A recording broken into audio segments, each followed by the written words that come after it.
At my graduation dinner, I thought I'd finally get a moment of peace. Instead, my dad raised his glass, laughed, and said, "You're old enough to pay rent or get out." Everyone else chuckled like it was a joke, but it wasn't. The very next day, I packed my things into a U-Haul, drove to my new house, and told them I was done paying their bills. That's when their faces turned pale because they knew the truth was about to break them wide open. I'm Callan Rhodes, and this is my story. But before I share it with you, I'd love to know you're here with me. Drop a simple hi in the comments, or let me know where you're watching from.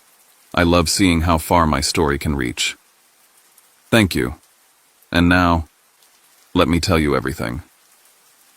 If my story touches you, please don't forget to subscribe.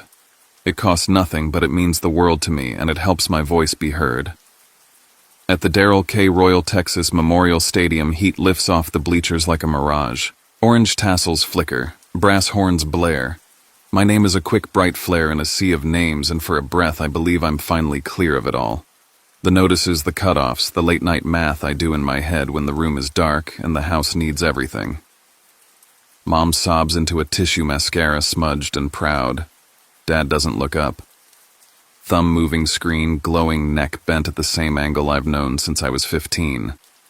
I pretend I don't see it. I smile for photos, hold the diploma, feel the paper shake just a little in my hands, and promise myself I won't ruin my own day by saying what's been true for years. I tell myself later. Later is Vespaio on South Congress, a narrow table, a little candle guttering between us, the smell of garlic and tomato and money I earned. Dad flags a server with 2 fingers jokes about the long name on my diploma, like the joke is on the world for thinking I did this on my own. Our son's a big deal, he tells the server. Data analytics. Mom adds like a charm against another bad month. Finn scrolls, taps a heart, lifts his eyes just long enough to grin at me and say the heat today was brutal. I laugh because that's what we do. We laugh, and it buys us a few minutes where the floor doesn't tilt. We toast. Everyone clinks. Dad sets his glass down and keeps his face bright when he says it. You're old enough to pay rent or get out.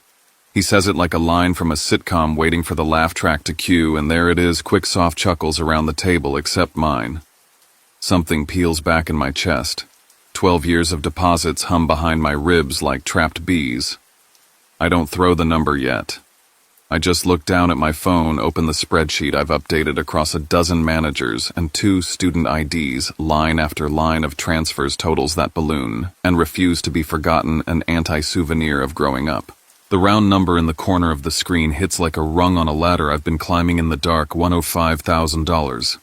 I lock the screen. I slide the phone away. I nod like I'm thinking.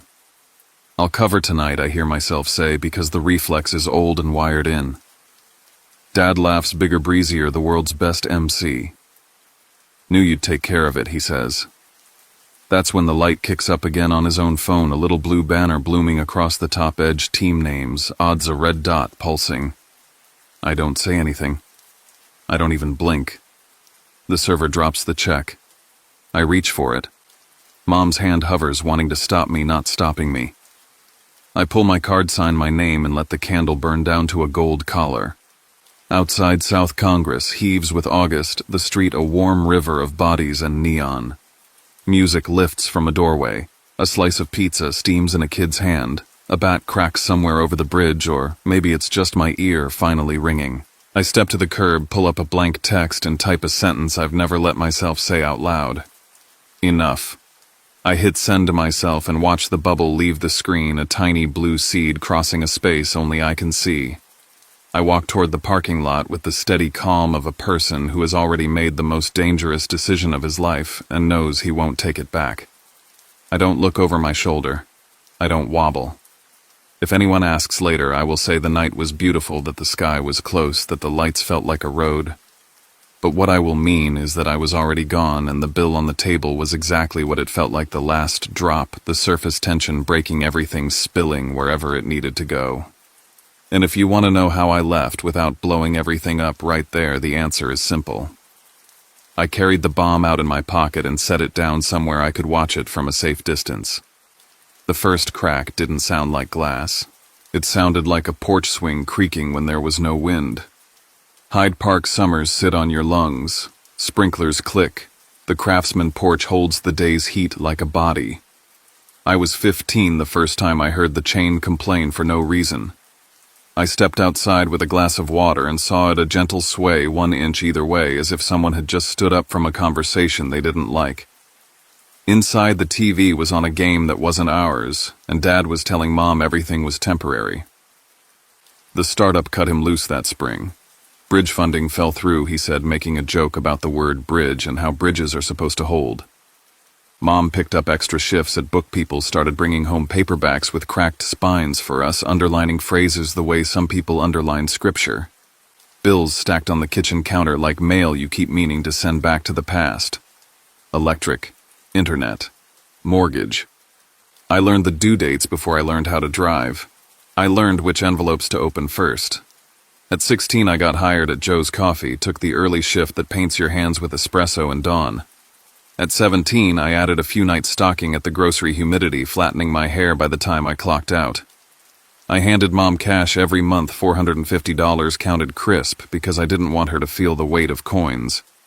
She smiled like it embarrassed her to take it. She took it anyway, because that's what keeping the lights on costs, a little embarrassment and a lot of pretending you're fine. We were always fine in public.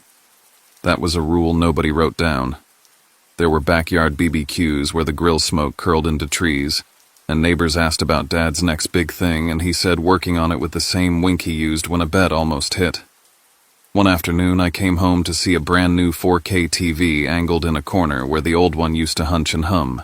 Neighbors wandered in with beers and compliments about the crispness, the clarity, the stability of the Rodess.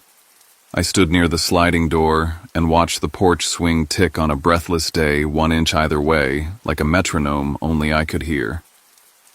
SXSW arrived like a tidal wave of music and excuses. The streets congested. The sky felt loud. At a food tent behind a stage you could feel in your teeth. I cut through a line for bottled water and saw Dad sideways under a string of bulbs, phone cupped in both hands, thumb-tapping numbers that weren't contacts. He wasn't watching a band. He was watching a box turn green, then red, then green. I could have walked up and said anything, but Mom was 2 steps away talking to a friend from church about volunteer sign-ups, and I saw the tight ring of muscle at her jaw. She had been holding the day together since breakfast. I swallowed what I had seen tasted copper and told myself there would be a better time to say it. Better times came and went.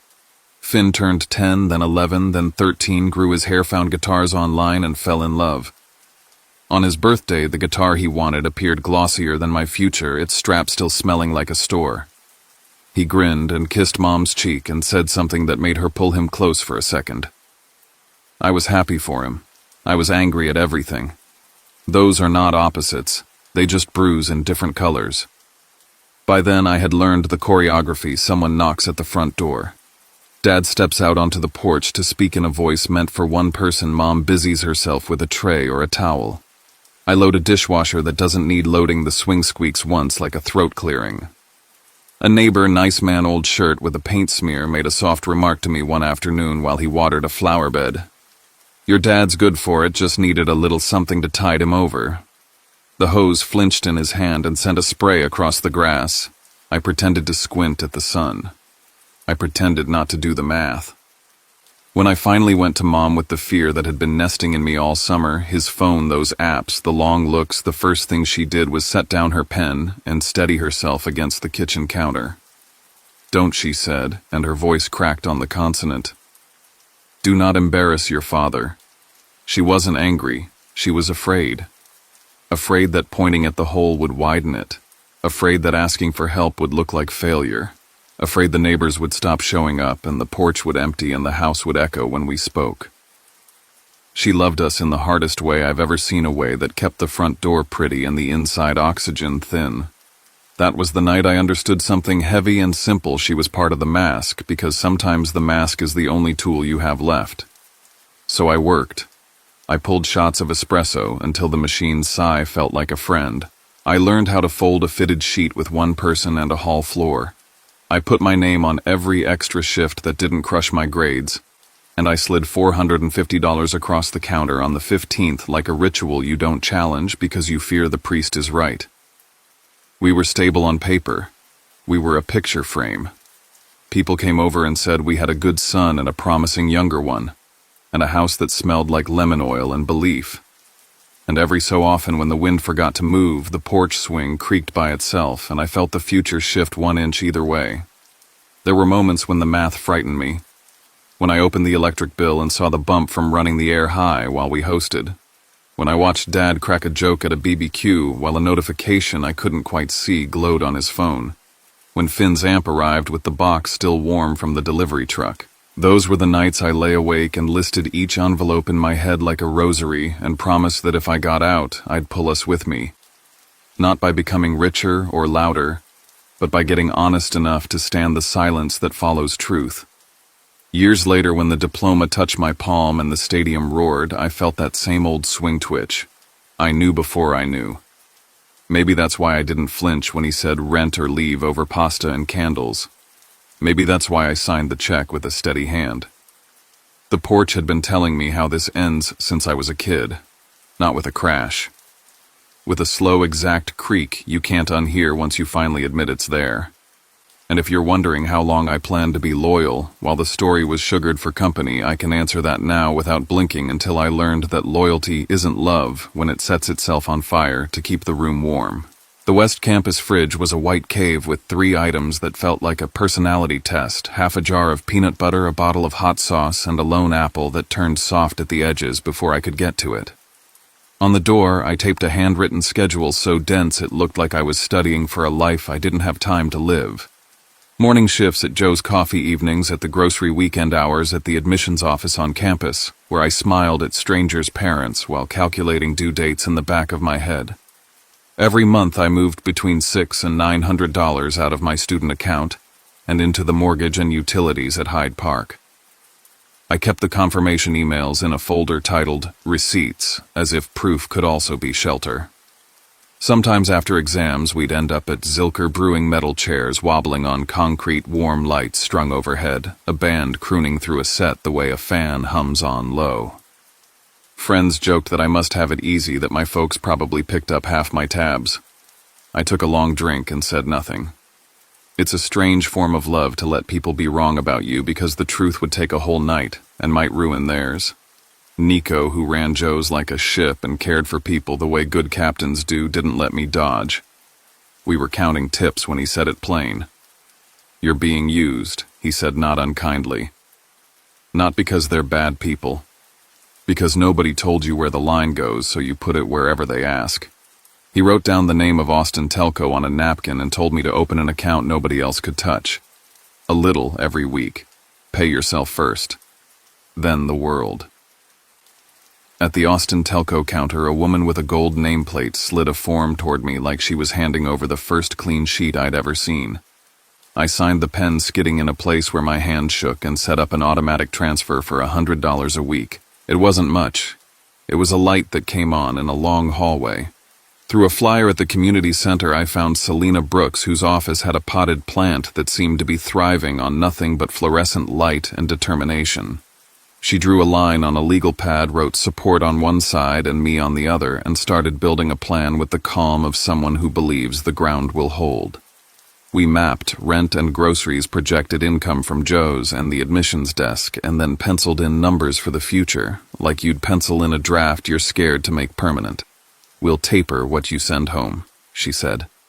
"Not because you're cruel, but because you don't jump off a sinking boat to swim back under it." She gave me a reading list on index funds and compound interest, then slid over a glass of water like she knew I was dehydrated in more ways than one. In my final year, I pressed a shirt, borrowed a tie, and walked into DataWave with a resume that felt like a ledger of very long days. Interviews always feel like small theater, but for once the script fit. They talked about models and pipelines and messy real-world data. I talked about making sense of noise and how pattern recognition is just a fancier word for growing up the way I did. When the offer landed $80,000 a year with a $12,000 signing bonus, I stared at the email until my eyes watered. Not because it solved anything, but because I could see the shape of a solution.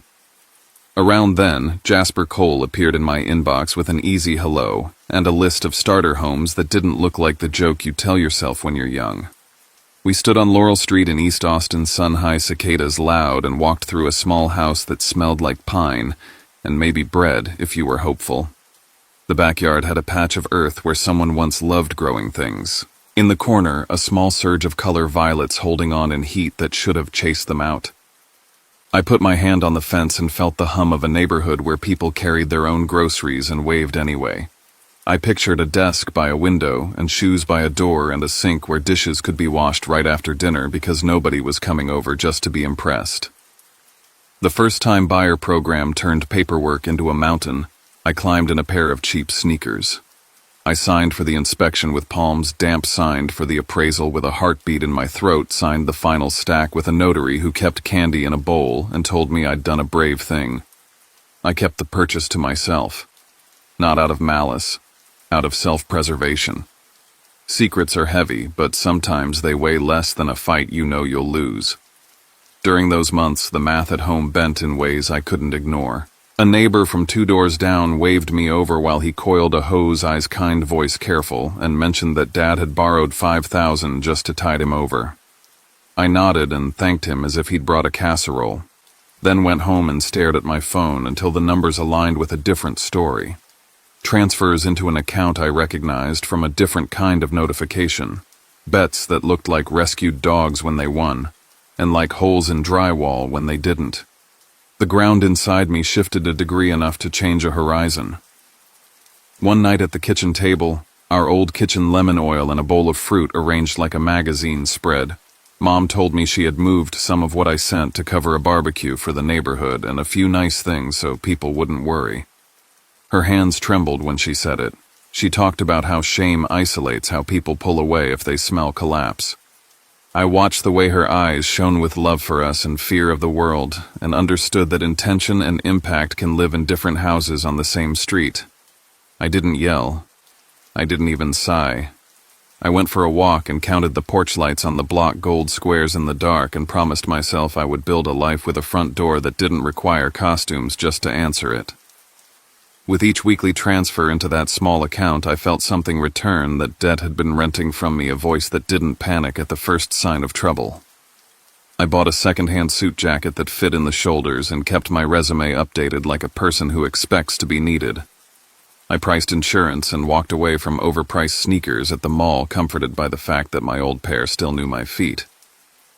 When the house on Laurel finally became mine, I stood in the empty living room and listened to the way sound moved. No TV blasting a game I didn't watch. No laughter rising for people who didn't live there. Just the faint buzz of a ceiling fan and the distant bark of a dog and my own breath showing up on time. I thought about the porch swing at Hyde Park, how it moved even when the air refused to, and told myself I'd earned a porch that only spoke when the wind did. I didn't tell them. Not yet. Timing isn't just about calendars. It's about whether the room you enter is capable of hearing you. The question followed me from desk to car to grocery line. How long could I keep a life this important quiet without losing some part of myself to the silence? Each time I pushed the thought away, it came back shaped like violets, small, stubborn, and undeniable. The morning after the dinner on South Congress, the air felt like you could drink it.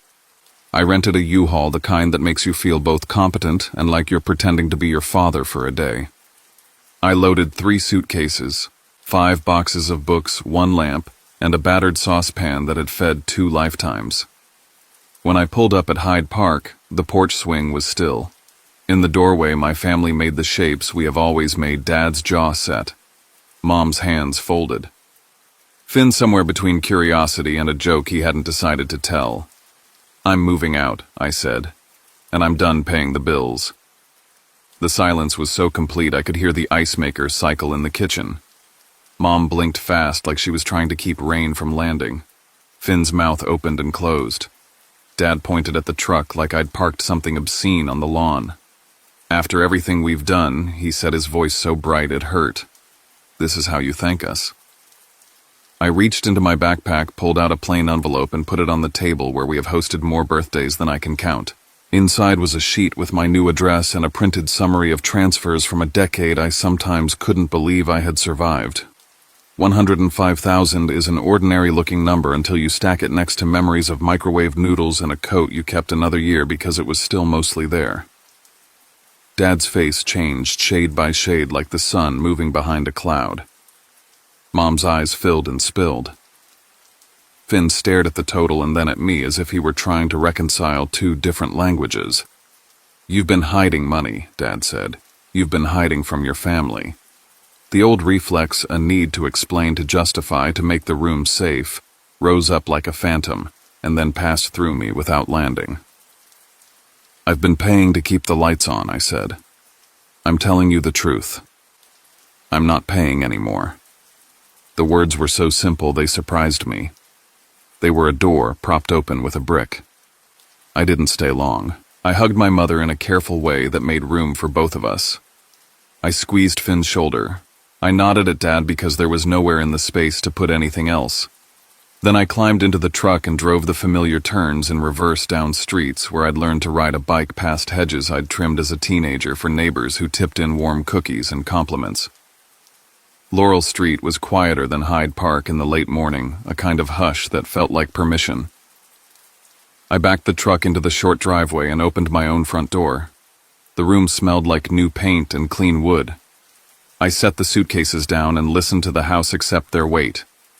The mattress arrived shortly after, then a small sofa, then the desk I'd ordered with a click that felt like a promise.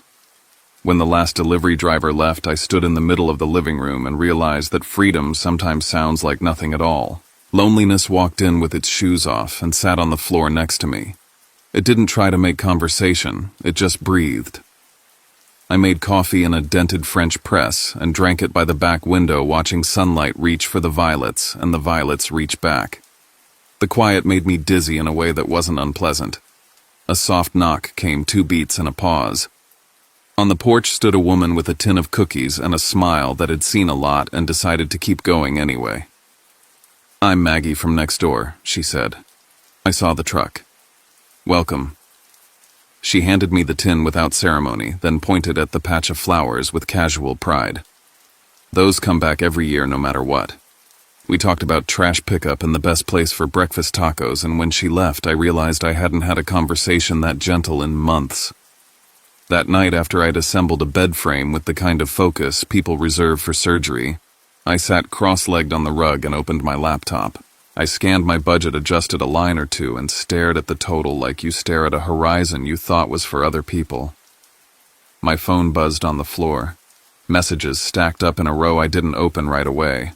I knew at least one of them would be from home, carrying a tone that would pull on the oldest ropes in me. I let the screen go dark. The violets held their color in the last light.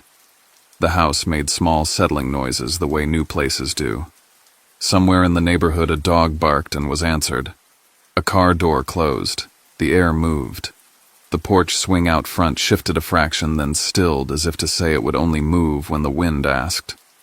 I lay back and looked at the ceiling and decided that a clean beginning is never quiet for long, but that quiet is the only way I can hear myself choose who I'm going to be. Tomorrow I'd go back to the office and sign whatever HR put in front of me and pick up a couple of things at the hardware store and return the U-Haul and make a grocery list that looked like a person lived here. Tonight I'd let the house learn my name. And if anyone wanted to know how the family would manage without my paycheck under their roof, I'd tell them the only true thing I had left to say: people find their footing when the ground is real. By midweek, my phone was a crowded hallway. The first text came from a high school friend who still lives 3 blocks from Hyde Park. "Heard you bailed on your family." That true. Then another, lighter but sharper. "So you're doing the whole cut them off thing. Must be nice to be heartless." Word travels faster than traffic in our neighborhood. It doesn't need facts, just a familiar last name and a story that fits the way people like to feel about themselves. A data wave, I tried to keep my head in code and logs in the comfort of a clean query. The office hum had a way of sanding down noise, but I could feel whispers sticking to me like lint. A teammate asked if I'd moved casual breezy, then pivoted to a meeting agenda before I could answer, and I was grateful for the pivot. At lunch, I took my sandwich to the balcony and watched heat blur the skyline, knowing that across town a handful of porches had already decided who I was. At Joe's Coffee later, Nico slid me a mug and a look that made room for the truth. "You didn't abandon anyone," he said. "You picked yourself up off a floor and stepped outside. That's called survival, not betrayal." The words landed like cold water on a hot plate, hissed and settled. He asked about the new place. I told him the violets were hanging on, and the quiet felt earned. When he went to help a customer, I checked my phone again and found a message from Mom. It wasn't "Are you okay?" It wasn't "How's the house?" It was "Come back for a few nights, your father can't stand the neighbors staring." I read it 3 times, each sentence shorter than the last, and felt that old ache rise in me, the one that wants to make the room comfortable no matter the cost. I set the phone face down and finished my coffee slowly, not because it was good, it was, but because I needed time to decide who I was going to be when I stood up.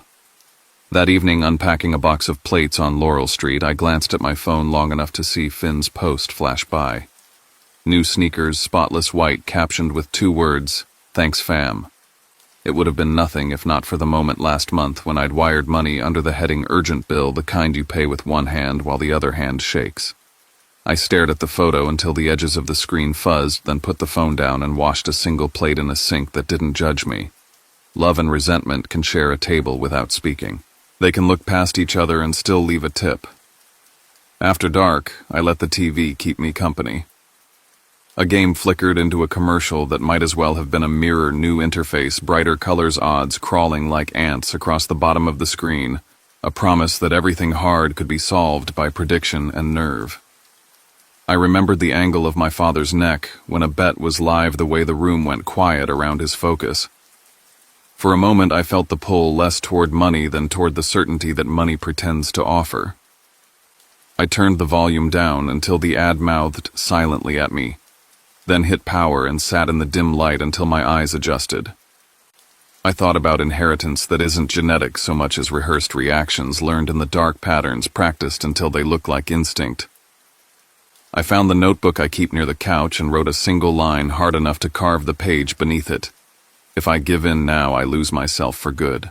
The next day, the rumor grew legs. A neighbor's cousin told a coworker who told a friend who DM'd me to say the street was buzzing and maybe I should apologize first, just to keep the peace. I typed and erased 3 versions of the same sentence and sent none of them. At the office, a manager congratulated me on the move and asked if I needed time off to settle in. I said no, and meant it. The more hours I put into work that had a beginning, middle, and end, the more I remembered my own shape. Late that night, alone in my living room, I let myself feel the isolation fully. It wasn't empty. It was precise. Everyone's expectations had left the house, and the echo they made on their way out told me exactly how large they had been. Before bed, I stood at the back window and watched the street go soft. A cat ghosted along a fence. Somewhere, a screen door closed with a clap that sounded like a period at the end of a sentence. I turned off the last lamp and let the quiet fold over me. In the dark, I pictured the old house and the meter on the side clicking forward into 0, imagined the refrigerator defrosting into a stubborn puddle. I knew what came next because pressure has a choreography. When the lights go out, the story we've been avoiding stops, ducking behind furniture. It stands in the doorway and waits. I fell asleep with my jaw unclenched for the first time in months and woke with the same line from the notebook in my head, steady as a handrail. If there's a mirror in this city, it isn't in any neighbor's opinion or a comment thread or a glass storefront on South Congress. It's in the moment you choose your life with both hands and accept that someone will always mistake that for cruelty. And still, as the sun pushed up behind the trees, a separate thought formed beneath all that certainty. When the power at Hyde Park gets cut, how will they arrive and who will I be when they do? They showed up on a heat-heavy afternoon with the kind of urgency that turns a knock into an alarm. I opened the door to the 3 faces I know better than my own, and a 4th panic wearing all of them. The power at Hyde Park was out. The fridge had warmed. The house smelled like something leaving. Finn, cheeks flushed and voice thin, said the band had suspended him until he could pay his share for the studio. Mom's palms were open as if to show she was carrying nothing but air. Dad's eyes skipped past me, landed on the room, and hardened when he realized what kind of room it was. So this is where the money went. he said, sweeping an arm at the walls as if paint and wood were strangers we'd invited to dinner. He didn't have to say the other words. They were all over his face. Secrets, betrayal, selfish. I stepped aside and let them in. The air conditioning hummed the way relief does when it knows it has a job. I asked if they wanted water. Nobody answered. I brought glasses anyway. We sat at the little table I'd bought online and assembled with a screwdriver that blistered my thumb. Dad started first, not with a question, but with a verdict. You hid this from us. You watched us drown and bought yourself a boat. The old me would have met him in the current, would have offered my life jacket and called it love. The person I had become reached for a folder in the drawer and laid paper on the table like a deck that doesn't allow tricks. Transfers listed month by month, year by year, a simple chronology of what it takes to be the dependable one. The number at the bottom had the same gravity it always has when seen in ink, 105,000. Mom made a sound I'll remember longer than any word. Finn stared at the page, then at me, then at the page again, recalibrating something private. I didn't raise my voice. I named facts. The money I'd wired, the bills I'd covered, the interest I'd paid by existing between paycheck and need. Then I named what they already knew, the account Dad used, the bets that blinked on his screen at all hours, the 5,000 borrowed from a man who waters his lawn at dusk and worries about everyone on the block. Mom went pale the way sky does before rain. Finn's chin dropped, not in shame alone, but in the heavy weight of finally seeing the whole picture without its frame. Mom cried. Not theatrically, like a dam that had been held past its design. She said she'd known pieces and smoothed them over, convinced herself she was buying time, convinced that keeping the neighbors from asking questions was the same as keeping the family from falling apart. Finn spoke in a rush about nights he'd walked into the kitchen and seen a phone cupped like a secret about the way Mom had told him to let it go because some truths don't survive daylight in our zip code. Dad bristled shoulders, pulling up around a lifetime of defenses. If you'd sent a little more, he said, I could have fixed it. A sentence like that has a way of clarifying everything. It takes the temperature of a room and turns it to stone. I breathed once and put words in the air that had been waiting years to be spoken. Here are your choices. I laid them out slowly, not as punishment but as a path. A real budget. Meetings that do not pretend betting is a hobby. Contributions from each of them that reflect reality instead of reputation. Or the other option, handle it on your own, without me as a safety net you refuse to see while you're standing on it. I told them I would pay for one night at the South Congress Hotel so they could sleep, eat, and decide in a place with clean sheets and no ghosts. It wasn't a rescue. It was a pause button in a house that needed silence to hear itself think. Dad laughed once, a sharp sound with no humor in it, then looked past me toward the door as if there might be a different answer on the porch. Mom nodded slowly like a person who has finally found the word for what she's been feeling. Finn rubbed his hands over his face and said nothing. I booked the room from my phone and texted Mom the confirmation number. She thanked me with a voice so small I could barely hear it. When they left, Maggie from next door pretended to be checking her mailbox and then turned toward me with a question in her eyes she didn't ask. I gave her a little wave that said we're okay and we're not both at once. She went back inside and the street resumed its regular breathing. I stood in my living room and watched the light move from one wall to another, a slow procession that reminded me time doesn't hurry just because we want it to. In the quiet after they drove away, I felt something unclench in my spine. Not victory, not relief, just the firm landing of a boundary that had finally met the floor. I washed the glasses and set them on the rack to dry. I turned off the ceiling fan and listened to the house be a house. Later, I sat at the window with a notebook open and a pen resting in the crease waiting. Outside, the violets held their color without needing anyone to clap for them. Inside, the chapter that had run too long found its period. Tomorrow would bring a decision I couldn't control, and for the first time in years, that thought didn't scare me. The power had gone out on one story. Another was learning how to keep the lights on without burning down the room.